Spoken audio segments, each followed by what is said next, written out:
never imagined my marriage would collapse in such a humiliating way. Not with the woman I thought was my partner, not with the man I saw as my mentor. But life has a way of shattering illusions when you least expect it. It started with a simple work dinner. My boss, Richard, was hosting a small gathering for the senior staff. He insisted spouses were welcome, and I thought it would be a harmless evening. Food, laughter, maybe some networking. My wife, Emily, seemed reluctant at first, but eventually agreed. What I didn't realize then was that Richard's gaze lingered on her longer than it should have. And Emily didn't look away. Over the next few weeks, Richard made subtle comments.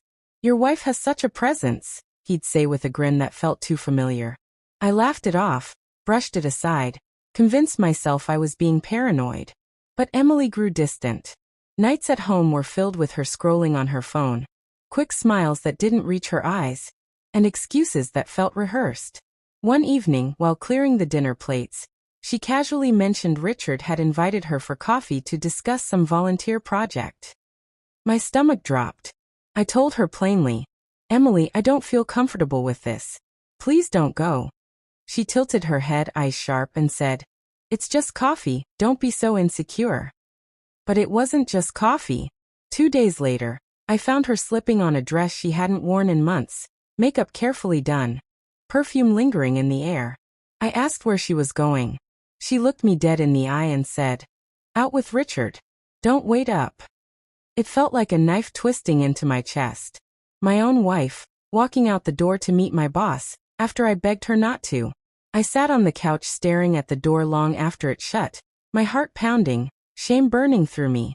I wanted to rage, to scream, to stop her, but instead I sat in silence, realizing just how invisible I had become in my own marriage. That night, as I lay awake alone, I knew something had broken beyond repair. Emily came home late that night. I heard the key turn in the lock around midnight, and I forced myself to stay still on the couch, pretending to be asleep. Her heels clicked softly against the floor, the faint smell of wine trailing behind her. She didn't say a word. No explanation, no apology. She just slipped into the bedroom, leaving me alone in the dark with my thoughts.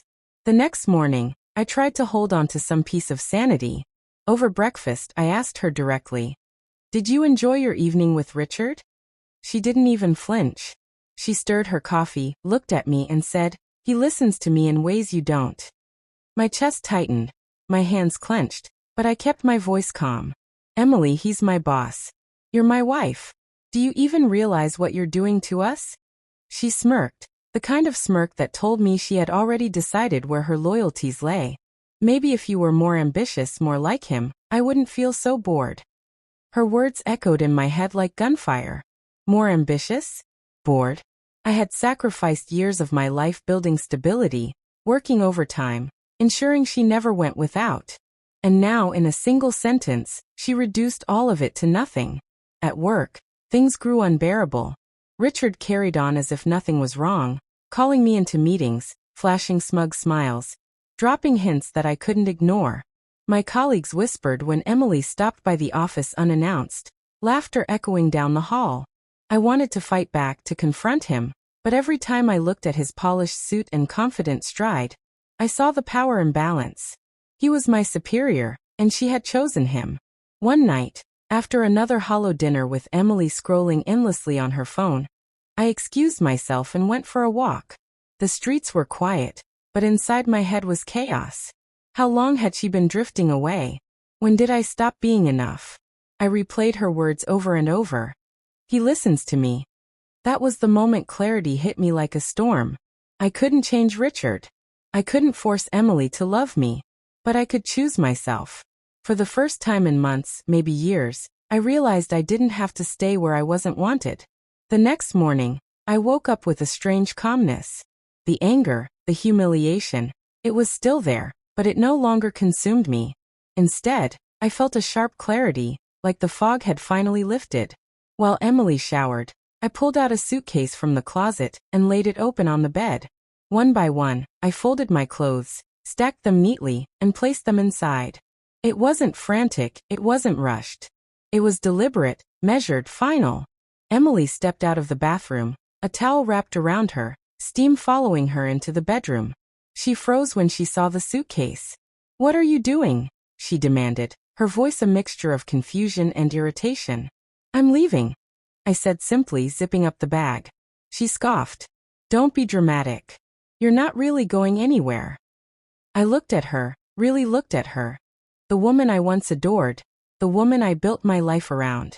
All I saw now was indifference, entitlement, and betrayal. "I begged you not to go on that date with Richard," I said, my voice steady. "And you did it anyway. You didn't just disrespect our marriage. You disrespected me. I won't stay where I'm unwanted." For the first time in weeks, her expression cracked. A flicker of panic flashed across her face, but it was too late. She had gambled with my trust and lost. I carried my suitcase to the door, each step echoing like a drumbeat of freedom. She called after me, her voice sharp now, almost desperate. "Where will you go? What about us?" I paused, hand on the doorknob, and turned back. "There is no us, Emily. Not anymore."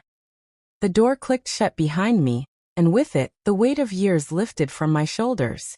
I walked away from the house, from Richard's shadow, from Emily's apathy. I didn't have a plan, not yet. But I had something far more valuable: dignity. As I drove off, the city lights blurred into streaks on the windshield. For the first time in a long time, I allowed myself to breathe. The marriage might have ended in betrayal, but my life didn't have to. I had packed up my things, yes. But more importantly, I had packed up my self-respect, and that was something no one could ever take from me again.